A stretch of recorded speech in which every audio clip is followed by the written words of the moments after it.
नमस्कार, स्वागत है आपको उत्तराखंड के बुलेटिन में। मैं हूं आपके साथ यशी शुक्ला। रुक करेंगे खबरों का, लेकिन इससे पहले नजर डालेंगे खबर। केदारनाथ में हो रहे विकास कार्यों पर खास नजर। बद्रीनाथ धाम के मास्टर प्लान की समीक्षा। पीएम मोदी ने की विकास कार्यों की समीक्षा।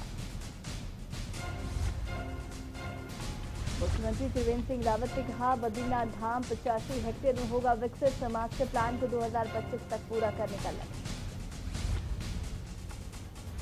23 सितंबर से शुरू होगा मानसून सत्र। मानसून सत्र की तैयारियों का जायजा। स्पीकर और सीएम ने लिया जायजा मानसून सत्र की तैयारियों का जायजा। पहाड़ कटान के लिए यातायात बंदी की अनुमति। ऋषिकेश बद्रीनाथ हाईवे पर तोता घाटी में 8 अक्टूबर तक बंद रहेगा यातायात।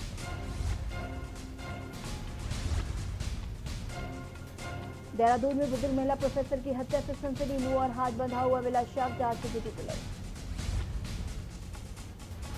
उत्तराखंड में कोरोना का टूटा रिकॉर्ड। 24 घंटे में मिले 1061 संक्रमित मरीजों की संख्या 27,000 के पार।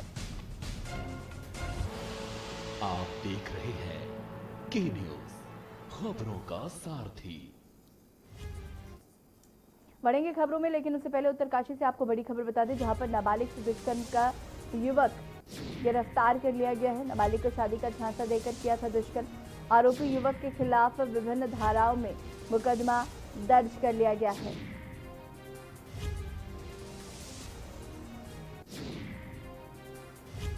उत्तरकाशी के नौगांव ब्लॉक का पूरा मामला बताया जा रहा है। बड़ी खबर उत्तरकाशी से, जहां पर नाबालिग से दुष्कर्म का युवक गिरफ्तार कर लिया गया। उत्तराखंड विधानसभा के मानसून सत्र की तैयारियों को लेकर विधानसभा अध्यक्ष प्रेमचंद अग्रवाल और मुख्यमंत्री त्रिवेंद्र सिंह रावत द्वारा संयुक्त रूप से स्थलीय निरीक्षण किया गया। 23 सितंबर से उत्तराखंड विधानसभा का मानसून सत्र शुरू होने जा रहा है, मगर कोरोना की वजह से सत्र की तैयारियां खटाई में पड़ सकती हैं। इसे लेकर विधानसभा अध्यक्ष प्रेमचंद अग्रवाल और मुख्यमंत्री त्रिवेंद्र सिंह रावत ने विधानसभा में सदन परिसर का निरीक्षण किया।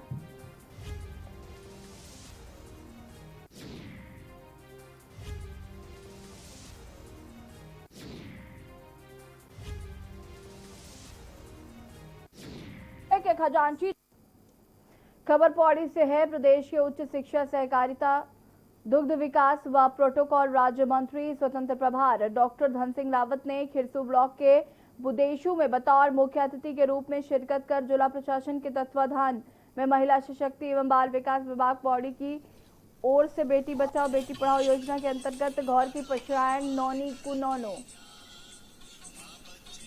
कार्यक्रम का विधिवत शुभारंभ कर घर में बेटी के नाम की नेम प्लेट लगाई गई, जबकि इस मौके पर बाल विकास विभाग के जिंगल एवं विज्ञापन को भी मुहूर्त रूप दिया गया। जिला प्रशासन के द्वारा और विशेषकर हमारे जो यहाँ के मुख्य विकास अधिकारी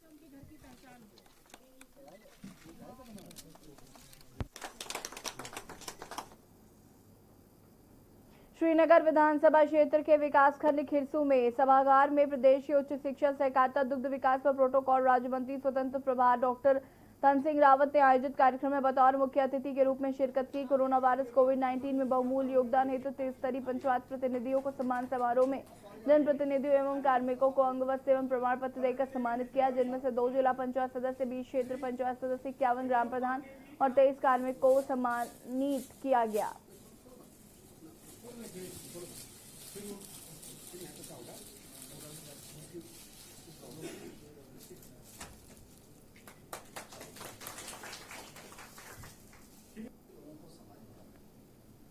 इसके बाद जो हमारे आंगनबाड़ी के लोग हैं उनको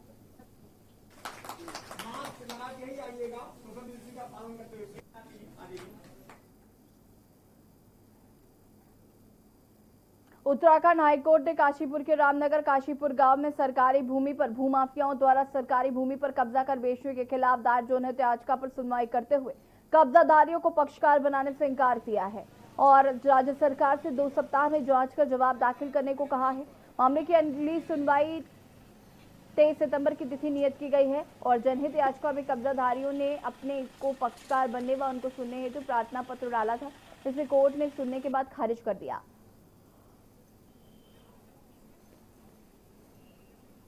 मामले की सुनवाई कार्यवाहक मुख्य न्यायाधीश रवि कुमार मलिमत व न्यायमूर्ति आरती खुलबे की खंडपीठ में हुई।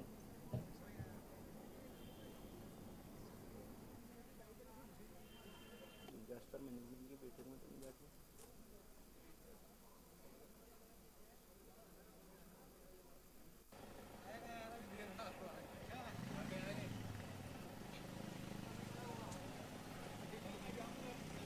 काशीपुर में एस्कॉर्ट फार्म है। काशीपुर में एस्कॉर्ट फार्म है और जो सरकारी ज़मीन है, रिलेशन ये है कि पहले यहाँ पे एस्कॉर्ट ट्रैक्टर की फैक्ट्री थी जो कानूनी कार्रवाई के बाद सरकार के पास आ गई थी। तो उसमें से 10-15 एकड़ ऐसी जगह है जो सरकार ने छोड़ दी थी गांव के हित में, पब्लिक के लिए, पब्लिक लैंड। तो उस पर कुछ लैंड ग्रैबर्स ने अपनी ज़मीन बताकर उसको 100 रुपये के स्टाम्प में सेल करने लगे थे कि ये ज़मीन हमारी है। कोई कहता था हमें एस्कॉर्ट फार्म वाले दे गए, कोई कहता ट्रैक्टर वाले दे गए। तो यहाँ पर पिटिशनर ने कोर्ट में ये एप्लीकेशन लगाई कि ये सरकारी ज़मीन है, सरकार पर का इस पर नियंत्रण है और जनता के वेलफेयर में काम आनी चाहिए। नैनीताल स्वच्छता दिवस 2020 जो कि 18 सितंबर को नगर पालिका के बैनर के तले चला जाएगा। स्वच्छता अभियान को लेकर आयोजन कमेटी का एक शिष्टमंडल ने खुबा आयुक्त अरविंद हांकी के साथ बैठक की, जिसमें नैनीताल स्वच्छता दिवस 2020 पर विस्तार से चर्चा की गई, जिसमें कोविड को देखते हुए छोटी छोटी टुकड़ियों में उचित दूरी का ध्यान रखते हुए सफाई अभियान चलाने और इस अभियान से बच्चों को जोड़ने के लिए एक ऑनलाइन चित्रकला प्रतियोगिता का एवं ऑनलाइन विचार गोष्ठी भी आयोजित करने का फैसला लिया गया। कुमाऊं आयुक्त द्वारा नगर पालिका व शिक्षा विभाग को स्वच्छता अभियान में सहयोग करते हुए स्वयं भी इस अभियान में भाग लेने की इच्छा व्यक्त की और नैनीताल के संपूर्ण नागरिकों को भी इस स्वच्छता दिवस में बढ़ चढ़कर हिस्सा लेने की अपील की। इस प्रकार के अभियान में अपना योगदान देंगे, ऐसी मेरी कामना है, मेरी अपील है जनता से भी और जो प्रशासनिक महकमे है, नगर पालिका है। नैनीताल का एक पुराना एक इतिहास रहा है, एक परंपरा रही है। काफी वर्षों तक ये परंपरा का निर्वहन नैनीताल की जनता ने किया है कि 18 सितंबर को पूरे नगर के अंतर्गत स्वच्छता को समर्पित हम लोग करते रहे हैं, जिसके अंतर्गत अलग अलग मोहल्लों में अलग अलग लोगों के दलों के द्वारा लोगों के बीच में जाकर के उन्हें स्वच्छता के प्रति आगाह करना, सचेत करना, उनका पार्टिसिपेटरी मोड पर स्वच्छता के अभियान चलाना।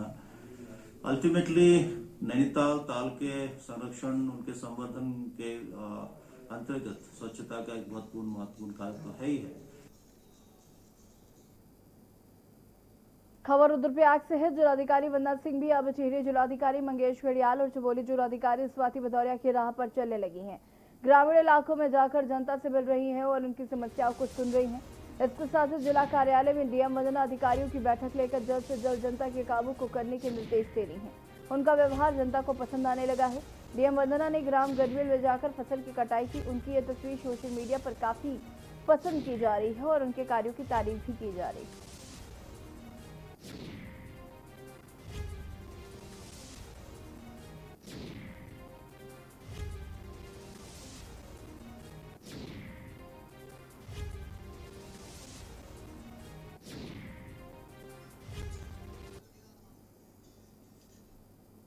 मुख्यमंत्री त्रिवेंद्र सिंह रावत की अध्यक्षता में संस्कृत अकादमी उत्तराखंड की बैठक हुई। बैठक में निर्णय लिया गया कि संस्कृत अकादमी का नाम उत्तरांचल संस्कृत स्थानम और हरिद्वार उत्तराखंड होगा। और क्या कुछ कहा है, देखिए इस रिपोर्ट में। संस्कृत अकादमी उत्तराखंड की बैठक। मुख्यमंत्री त्रिवेंद्र सिंह रावत की अध्यक्षता में बैठक। बैठक में अकादमी के नाम बदलने पर मुहर। उत्तराखंड संस्कृत संस्थानम हरिद्वार उत्तराखंड हुआ नाम।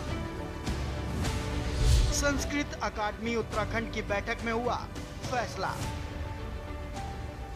मुख्यमंत्री त्रिवेंद्र सिंह रावत ने कहा, भाषाओं की जननी संस्कृत को बढ़ावा देना बहुत जरूरी।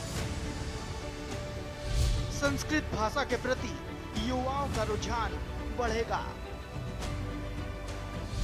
जनपद और ब्लॉक स्तर पर बने संस्कृत ग्राम। युवाओं को संस्कृत की अच्छी जानकारी हो।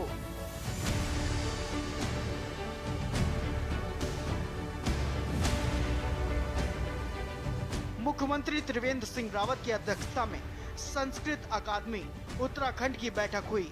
बैठक में निर्णय लिया गया कि संस्कृत अकादमी का नाम उत्तरांचल संस्कृत संस्थानम हरिद्वार उत्तराखंड होगा।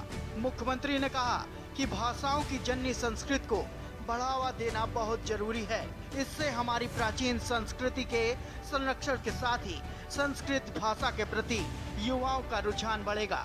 सीएम ने कहा कि पहले जनपद और उसके बाद ब्लॉक स्तर पर संस्कृत ग्राम बनाए जाएं, युवाओं को संस्कृत की अच्छी जानकारी हो, समाज तक इसका व्यापक प्रभाव हो। इसके लिए संस्कृत भाषा को बढ़ावा देने के साथ ही शोध कार्य पर विशेष ध्यान दिया जाए। सीएम त्रिवेंद्र ने कहा कि संस्कृत भाषा, वेद पुराणों व लिपिकों पर शोध कार्य को बढ़ावा देने की जरूरत है। इस पर काम हो और ये काम परिणाम आधारित हो।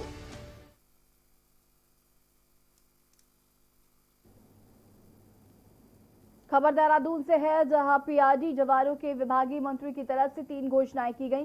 प्रशिक्षण प्राप्त पीआरडी जवानों को ड्यूटी पर तैनात किए जाने सहित 8 सूत्रीय मांगों को लेकर प्रांतीय रक्षक दल हित संगठन उत्तराखंड ने युवा कल्याण एवं पीआरडी निदेशक को ज्ञापन भेजा है।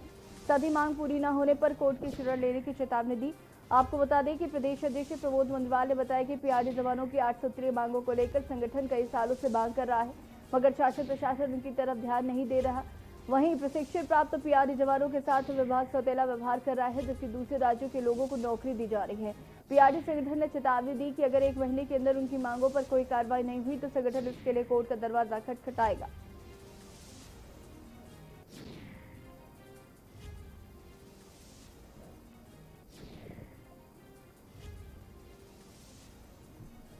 है कि भारतीय जनता पार्टी के पास डबल इंजन की सरकार थी, लेकिन हम पीआरडी जवानों के लिए तो डबल क्या, हमारे लिए तो एक भी सरकार ने कोई इस टाइप का कोई इंजन नहीं यूज हुआ कि जो हमारे लिए कुछ फायदेमंद रहा हो। खबर बेरीनाग से है, जहां बाहरी क्षेत्रों से बड़ी संख्या में बिहारी मजदूर और अन्य लोग पहुंच रहे हैं, लेकिन होम क्वारंटाइन के आदेश देने के बाद भी कुछ लोग खुलेआम घूमने की शिकायत प्रशासन को मिल रही थी, जिस पर राजस्व उप निरीक्षक मनीषा बिष्ट के नेतृत्व नगर क्षेत्र में औचक निरीक्षण अभियान चलाया और इस दौरान क्वारंटाइन में बाहर घूम रहे लोगों को लताड़ लगाई। नोटिस दिए गए कि मकान मालिकों से बाहर से आ रहे किराएदारों की सूचना प्रशासन को देने, साथ ही कोरोना संपर्क की कार्रवाई करने को कहा और अगर किसी के द्वारा गलत जानकारी दी जाती है तो उसके खिलाफ कार्रवाई की जाएगी।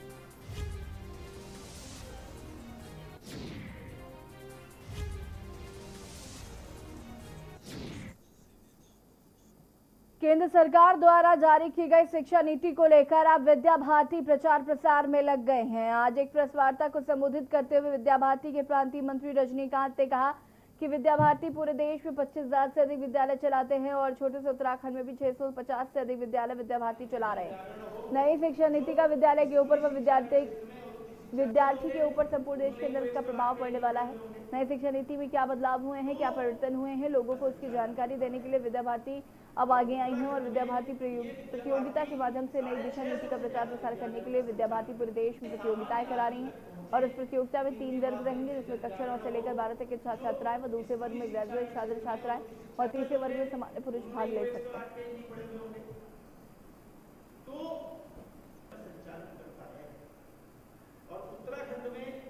देखिए, विद्या भारती पूरे देश में 25,000 से ज़्यादा विद्यालय चलाता है और जो अपना छोटा सा राज्य है उत्तराखंड, इस उत्तराखंड में भी हम 650 से ज़्यादा विद्यालय चलाते हैं। निश्चित रूप से नई राष्ट्रीय शिक्षा नीति का इन विद्यालयों के ऊपर, विद्यार्थियों के ऊपर और संपूर्ण देश के ऊपर प्रभाव पड़ने वाला है। इसलिए नई शिक्षा नीति में क्या परिवर्तन हुए हैं, क्या बदलाव हुए हैं, या लोगों को उन परिवर्तनों और बदलाव के बारे में क्या जानना जरूरी है, इस दृष्टि से विद्या भारती आगे आई है और प्रतियोगिताओं के माध्यम से नई शिक्षा नीति का प्रचार प्रसार हो, इसकी हमने व्यवस्था की है। देहरादून में लगातार किसानों पर हो रहे उत्पीड़न के खिलाफ भारतीय किसान यूनियन ने अपनी मांगों को लेकर प्रेस वार्ता करते हुए सेल टैक्स अधिकारी के द्वारा लगातार चेकपोस्ट पर उनके साथ बदसलूकी व वसूली करने का आरोप लगाया। किसानों की मांग है कि सेल टैक्स के अधिकारियों पर मुकदमा दर्ज किया जाना चाहिए, नहीं तो गन्ना किसान बेवजह पुलिस चेकिंग के खिलाफ किसान जेल भरो आंदोलन करेंगे।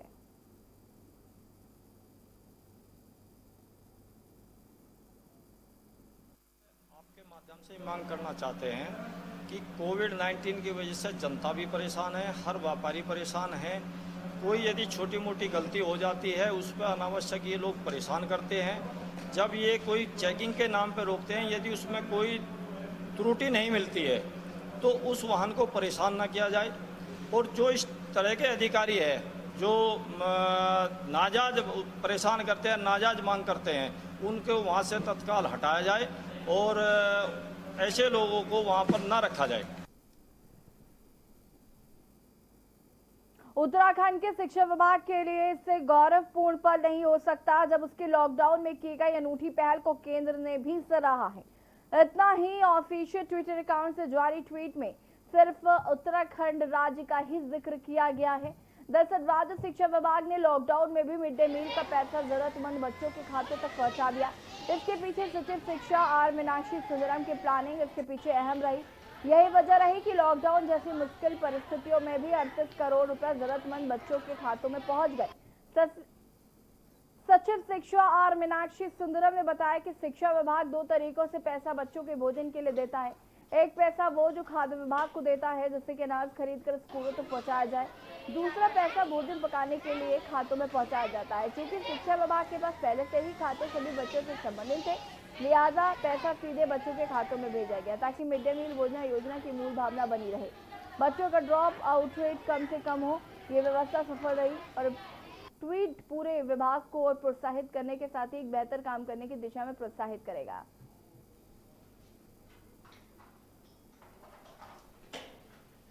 देखिए, जब लॉकडाउन हुआ था तो कई प्रकार की चीज़ों में लोगों को परेशानियां हो रही थी। उसमें एक ये है कि हम जब स्कूल खुला रहता है तो बच्चों को मध्याह्न भोजन देते हैं। मध्याह्न भोजन के 2 पर्पस होते हैं। एक तो पर्पस है कि जो ड्रॉप आउट रेट है वो कम हो जाए और बच्चे जो हैं लगातार शिक्षा लेते रहें, और उसका दूसरा पर्पस है कि जो कुपोषण है वो एड्रेस हो जाए। तो ऐसे में ये इश्यू आई थी। इवन माननीय सर्वोच्च न्यायालय में भी एक जनहित याचिका दायर हुई थी कि बच्चों को जो है मध्याह्न भोजन की व्यवस्था अनवरत होनी चाहिए। सितारगंज में कांग्रेसी कार्यकर्ताओं ने गन्ना मूल्य भुगतान व सितारगंज चीनी मिल को फिर से खोलने और किसानों की अन्य समस्याओं को लेकर जिलाधिकारी के माध्यम से महामहिम राज्यपाल को ज्ञापन भेजा। वे कांग्रेसी कार्यकर्ताओं ने ज्ञापन देते हुए कहा कि कोरोना संकट जैसी महामारी के किसान आर्थिक तंगी से गुजर रहे हैं, रोजगार बंद हो रहे हैं। किसानों ने सरकार को अपनी फसल बेची, लेकिन सरकार भुगतान नहीं कर रही है। साथ ही कहा कि सितारगंज के किसानों को सरकार ने गन्ना मूल्य का भुगतान अभी तक नहीं किया, इससे किसानों की आर्थिक हालत बहुत खराब हो गई है। किसान कर्ज में डूब गए हैं। धान की फसल के लिए, खाद बीज के लिए बाजार से ऊंची ब्याज दरों पर कर्ज लेना पड़ा। कांग्रेसी कार्यकर्ताओं ने सरकार से तत्काल किसानों का बताया गन्ना मूल्य भुगतान करने की मांग की और धान खरीदी सरकार क्रय केंद्रों के माध्यम से किए जाने वाले राइस मिल का आवंटन समय रहते किया जाए।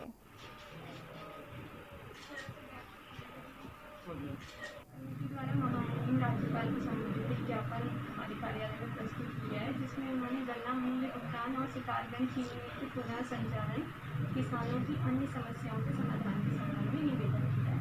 हमारे द्वारा ये जिलाधिकारी कार्यालय को प्रेषित कर दिया जाएगा। अपने करीबन 2 साल हो गए हैं। बीजेपी सरकार जब से आई, इन्होंने चीनी मिल बंद कर दी है, सितारगंज चीनी मिल पर। इसके संबंध में हमने ज्ञापन दिया है कि पुनः चीनी मिल को दोबारा से चालू किया जाए, क्योंकि किसान जो है अपना गन्ना लेकर के दर दर भटकता रह रहा है। कोई गन्ना जैसे बाजपुर चीनी मिल को जहाँ से सप्लाई दे रहे हैं, कोई बेहड़ी को दे रहा है, वहाँ की चीनी मिलें भुगतान नहीं कर रही है, ना सरकार गन्ने का भुगतान कर रही है। उत्तराखंड में कोरोना के बढ़ते मामलों को देखते हुए राज्य सरकार फिलहाल स्कूलों को खोलने के पक्ष में नहीं है। शिक्षा मंत्री अरविंद पांडे ने कहा कि बच्चे भी सुरक्षित रहें और अभिभावकों के मन में भय न हो। उसे देखते हुए स्थिति सामान्य होने के बाद ही स्कूलों के मामले में सोच समझकर सरकार निर्णय लेगी। केंद्र सरकार की नई गाइडलाइन आने के बाद राज्य की परिस्थितियों को केंद्र में रखकर ही कोई फैसला लिया जाएगा। शिक्षा मंत्री अरविंद पांडे ने कहा कि राज्य में जिस तरह से कोरोना के मामले आ रहे हैं, जिससे कि हर कोई चिंतित है, ऐसे में बच्चों के स्वास्थ्य पर कोई आंच न आए, ये सरकार का कर्तव्य है। उन्होंने कहा कि कोरोना के मामले बड़े जरूर हैं, मगर सरकार के प्रयासों से स्थिति नियंत्रण में है, लिहाजा स्थिति सुधरने के बाद ही स्कूलों के बारे में निर्णय लिया जाएगा।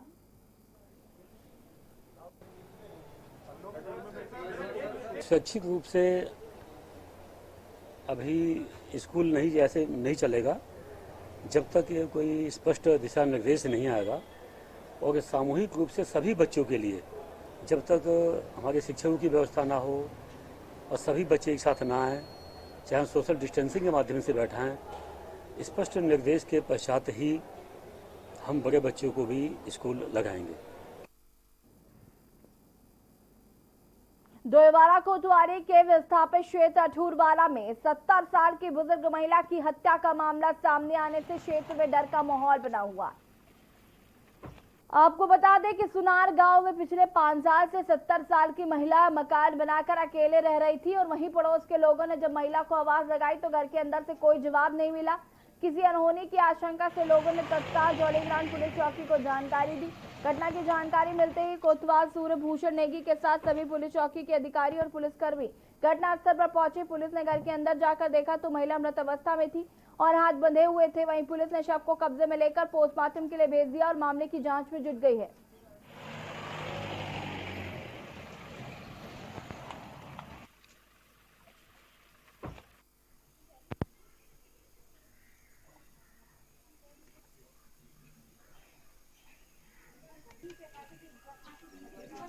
सारे एस्पेक्ट्स की एग्जामिन कर रहे हैं कि क्या मोटिव हो सकता है, क्या कारण हो सकता है। बेसिक डिटेल्स जो अभी जानकारी प्राप्त की जा रही है इसके बारे में और मुझे उम्मीद है बहुत ही जल्दी घटना जो है वर्कआउट हो जाएगी। कार्रवाई है वो बहुत जल्दी हम लोग करेंगे।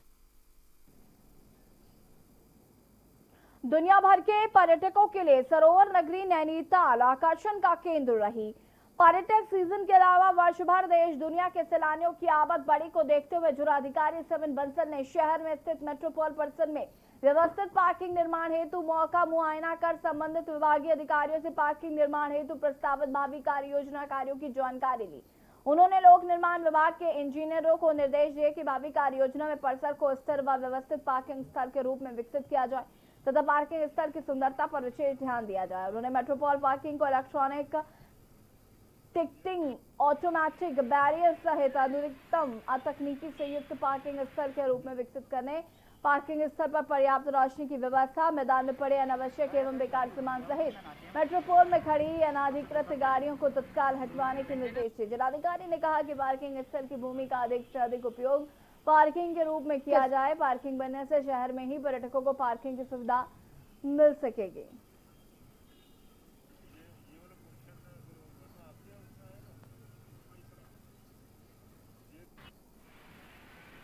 हमारा मेट्रोपोल पार्किंग नैनीताल टाउन के लिए एक महत्वपूर्ण स्थान रखता है, तो उसमें शत्रु संपत्ति होने के नाते हमारे कस्टोडियन से अनुमति मिल गई थी उसके प्रयोजन के लिए। तो इसी तहत जिला योजना से हमने कार्यदायी संस्था को धनराशि मुक्त की थी कि ये हमारा एक प्रोमिनेंट टूरिस्ट पार्किंग प्लेस के रूप में उभर सके। यहाँ पे टूरिज्म बोर्ड से एक हाईटेक टॉयलेट भी, जिसका ऑपरेशन एंड मेंटेनेंस भी उसमें सम्मिलित है, वो भी स्वीकृत हो गया। उसका काम भी यहाँ पे जल्द शुरू हो जाएगा और जो एजेंसी उसका निर्माण कर रही है वही उसका रखरखाव और संचालन परमानेंटली करेगी।